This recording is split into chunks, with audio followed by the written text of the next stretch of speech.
മൗനം ഭാഷയുടെ ജന്മഭൂമി. മൗനത്തിൽ നിന്ന് പിറന്ന ആശയങ്ങൾക്ക് വരയിലൂടെ ചിറകു നൽകിയപ്പോൾ അവ ശബ്ദമായി രൂപപ്പെട്ടു. ശിലാചിത്രങ്ങൾ, മനുഷ്യൻ തൻ്റെ കഥകൾ ആദ്യമായി രേഖപ്പെടുത്തിയ തളിർക്കാല കുറിപ്പുകൾ.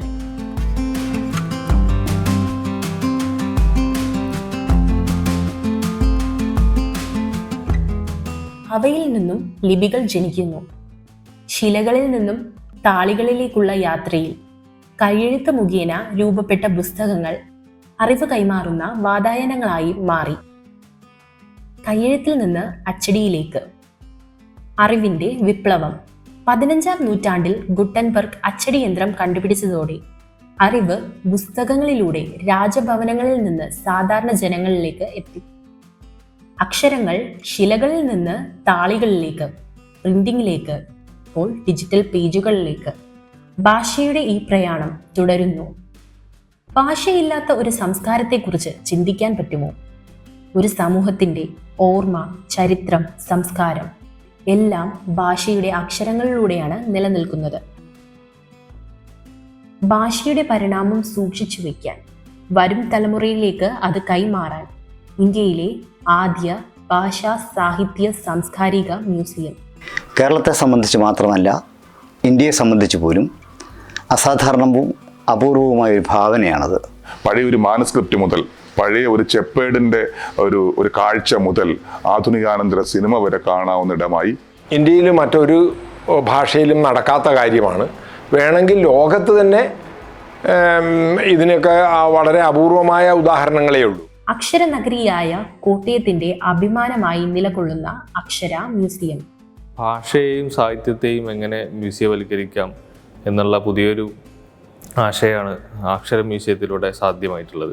ചെയ്തു വെച്ചൊരു സാധനത്തെ ഇവിടെ റീഎസ്റ്റാബ്ലിഷ് ചെയ്യല്ല, പകരം അതിൻ്റെ പോരായ്മകളെയും അതിൻ്റെ പരിമിതികളെയും പരിഹരിക്കുന്ന രീതിയിൽ ആ ആശയങ്ങളെ കൂടുതൽ വിപുലീകരിക്കുന്ന രീതിയിലാണ് ഓരോ കണ്ടന്റുകളും തയ്യാറാക്കി വെച്ചിട്ടുള്ളത്. അപ്പോൾ അതിന് നേരത്തെ പറഞ്ഞ പോലെ ഒരു 4.5-5 വർഷം ഇതിൻ്റെ ഭാഗമായിട്ട് എടുക്കേണ്ടി വന്നിട്ടുണ്ട്. ഒബ്ജക്റ്റ് കാണാൻ വേണ്ടിയിട്ടാണ് മനുഷ്യർ മ്യൂസിയത്തിലേക്ക് വരുന്നതെന്നുള്ള പൊതുവായിട്ടുള്ളൊരു ധാരണ ഉണ്ട്. ആ ധാരണ പൂർണ്ണമായിട്ടും കേരളത്തിലും ഇന്ത്യയിലൊന്നും മ്യൂസിയങ്ങൾക്കകത്ത് മാറ്റം വന്നിട്ടില്ല. ഒബ്ജക്റ്റ് കാണാൻ തന്നെ ആളുകൾ വരുന്നത്. അപ്പോൾ ഒബ്ജക്റ്റ് കുറച്ചില്ലാതെ നമുക്ക് മ്യൂസിയത്തെ ആ ഒരു കൺസെപ്റ്റിനെ ആളുകൾക്ക് അംഗീകരിക്കാൻ കഴിയില്ല. അപ്പം തന്നെ നമ്മൾ പൊതുവെ മ്യൂസിയങ്ങളിൽ കാണുന്നത് ഒരു ചരിത്ര ഹിസ്റ്റോറിസിറ്റിയെ അടയാളപ്പെടുത്താതെ ഒരു പ്രത്യേക കാലത്ത് പാലിയോലിത്തിക് പീരീഡിലെ ഒരു ഒബ്ജക്റ്റിനെ, ഒരു ആശയത്തെ, ഒരു ഭൗതിക വസ്തുവിനെ നമ്മൾ പുതിയ കാലത്ത് മ്യൂസിയത്തിലേക്ക് കൊണ്ടുവരുന്ന സമയത്ത് അതിൻ്റെ ഒരു ഹിസ്റ്റോറിസിറ്റി നിലനിർത്തുന്ന രീതിയിലുള്ള ഒരു മാതൃകയാവണം. അന്തർദേശീയ നിലവാരത്തിൽ 4 വർഷം കൊണ്ടുള്ള വിപുലമായ പഠനത്തിൻ്റെയും ഗവേഷണത്തിൻ്റെയും ഫലമായി മനുഷ്യൻ്റെ അക്ഷരചരിത്രം ഇവിടെ സാക്ഷ്യപ്പെടുത്തുന്നു.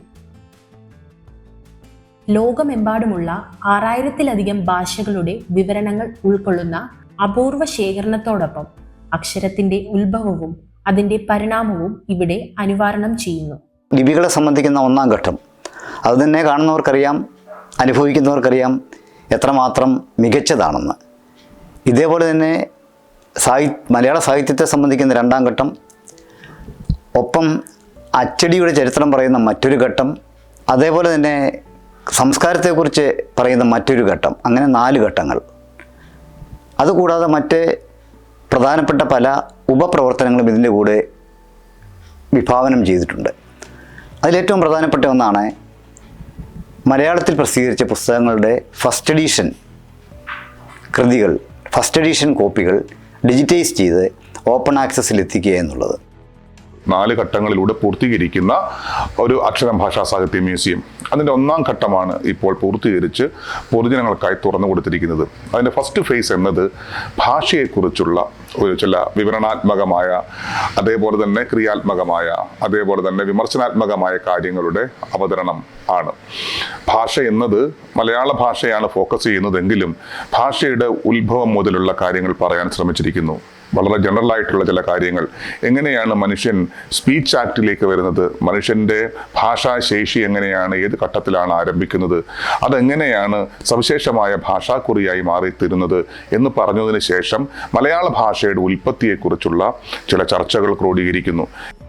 ആദ്യ ഗാലറി മൊഴിയിൽ നിന്ന് വരയിലേക്ക്. അപ്പോൾ അക്ഷര മ്യൂസിയത്തിൻ്റെ ഒന്നാമത്തെ ഗാലറിയിൽ റോക്ക് ആർട്ടുകളെ കുറിച്ച് ഒരുപാട് മാതൃകകൾ വെച്ചിട്ടുണ്ട്. ഇപ്പോൾ ലോകത്തുള്ള ഷോവി, അൾട്ടാമിറ, ലാസ്കോ, ഇന്ത്യയിലാണ് ബിംബെടുക്ക, കേരളത്തിൽ മറയൂർ, എടക്കലൊക്കെ. അത് വെക്കുന്ന സമയത്ത് നമ്മൾ അഭിമുഖീകരിച്ചിട്ടുള്ള ഒരു പ്രശ്നം ഇതിൻ്റെ ഹിസ്റ്റോറിസിറ്റി നഷ്ടമാകരുത്. എന്ന് വെച്ചാൽ ഈ റോക്ക് ആർട്ടുകൾ പലതും ചിലതെല്ലാം സീലിങ്ങിൽ നമ്മുടെ കെട്ടിടത്തിന് ഒരു പാറയ്ക്കകത്ത് മുകളിൽ കാണപ്പെടുന്ന തരത്തിലാണ് ചിലത്.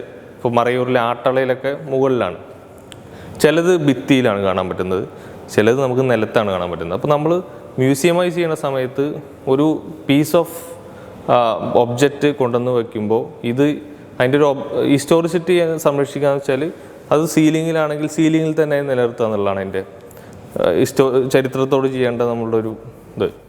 ചിത്രമായിരുന്നു ആദ്യത്തെ ഭാഷ. അതിൽ നിന്ന് ഉദിച്ചതാണ് അക്ഷരങ്ങൾ. ഗുഹാഭിത്തികളിൽ നിന്നെടുത്ത അക്ഷരരൂപങ്ങൾ ഇന്നത്തെ ഭാഷാ വികസനത്തിന് അടിസ്ഥാനമുണ്ടാക്കി. ഭിത്തികളിൽ പതിഞ്ഞുള്ള ഈ വരകൾ ആദിമ മനുഷ്യന്റെ ജീവിതവും അനുഭവങ്ങളും രേഖപ്പെടുത്തിയിരിക്കുന്ന ദൃശ്യരൂപങ്ങളാണ്. ഗുഹാചിത്രങ്ങൾ വെറും കലയല്ല, അത് ഭാഷയുടെ അടിത്തറയാണ്. വേട്ടയാടൽ, ആഹാരശേഖരണം, ആഘോഷങ്ങൾ എല്ലാം ഇവയിലൂടെ പങ്കുവച്ചിരുന്നു. ഓരോ ചിത്രത്തിന്റെയും പിന്നിൽ ഒരു കഥയുണ്ടായിരുന്നു. ചിത്രങ്ങൾ മതിയാവില്ലെന്ന് മനസ്സിലായപ്പോൾ അവർ നിശ്ചിത ചിഹ്നങ്ങൾ രൂപപ്പെടുത്തിയതിനോടൊപ്പം ലിപികളുടെ തുടക്കമുണ്ടായി. മനുഷ്യന്റെ ഇടപെടലുകൾക്കൊടുവിൽ ഭാഷ രൂപം കൊണ്ടു. ഇതാണ് അക്ഷര മ്യൂസിയത്തിലെ ഈ ഗാലറിയിലെ സംഗ്രഹിക്കപ്പെട്ടിരിക്കുന്ന ഭാഷയുടെ ആദിമ രൂപം. വരയിൽ നിന്ന് ലിപിയിലേക്ക്. ചിത്രഭാഷയിൽ നിന്ന് അക്ഷരലിപിയിലേക്കുള്ള ചരിത്രം അവതരിപ്പിക്കുന്ന ഗാലറി. ബ്രഹ്മി മുതൽ മലയാളം വരെയുള്ള ലിപിയുടെ പരിണാമ ചരിത്രം ഇവിടെ ദൃശ്യവൽക്കരിച്ചിട്ടുണ്ട്. ബ്രഹ്മിക്ക് ശേഷം കരോഷ്ടി ലിപി പ്രധാനമായി ഉപയോഗിച്ചിരുന്നു. ഇതിൽ പ്രധാനപ്പെട്ടത് പാകിസ്ഥാനിലെ ശബ്ദഗഡി ലിഖിതമാണ്.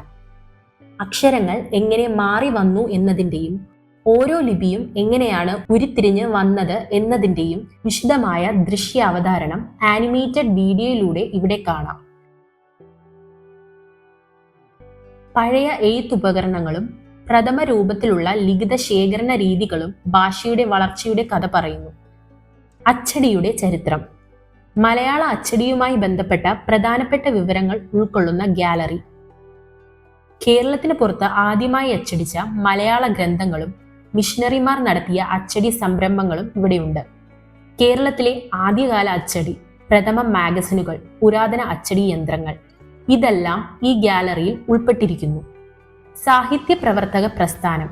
മലയാള സാഹിത്യ ചരിത്രത്തിൽ നിറഞ്ഞു നിൽക്കുന്ന ഒരു പ്രസ്ഥാനത്തിന്റെ വളർച്ചയും അതിന്റെ പാരമ്പര്യവും രേഖപ്പെടുത്തിയിരിക്കുന്ന നാലാമത്തെ ഗാലറി. ഇവിടെയുള്ള ശേഖരം മലയാള സാഹിത്യ പ്രസ്ഥാനങ്ങളുടെ പുരാതന കാലം മുതൽ ഇന്നുവരെ നടന്ന മാറ്റങ്ങളുടെ നേർക്കാഴ്ചയാണ്. കിട്ടുന്ന വിവരങ്ങൾ അനുസരിച്ച് പുതുക്കിക്കൊണ്ടേയിരിക്കും. പഴയകാല മ്യൂസിയങ്ങൾ പോയാൽ നിങ്ങൾ അവിടെ ഒരു വിവരം എഴുതി വെച്ച് കഴിഞ്ഞാൽ അത് എല്ലാ കാലവും ആ വിവരത്തിൽ ഒതുങ്ങുകയാണ് പതിവ്.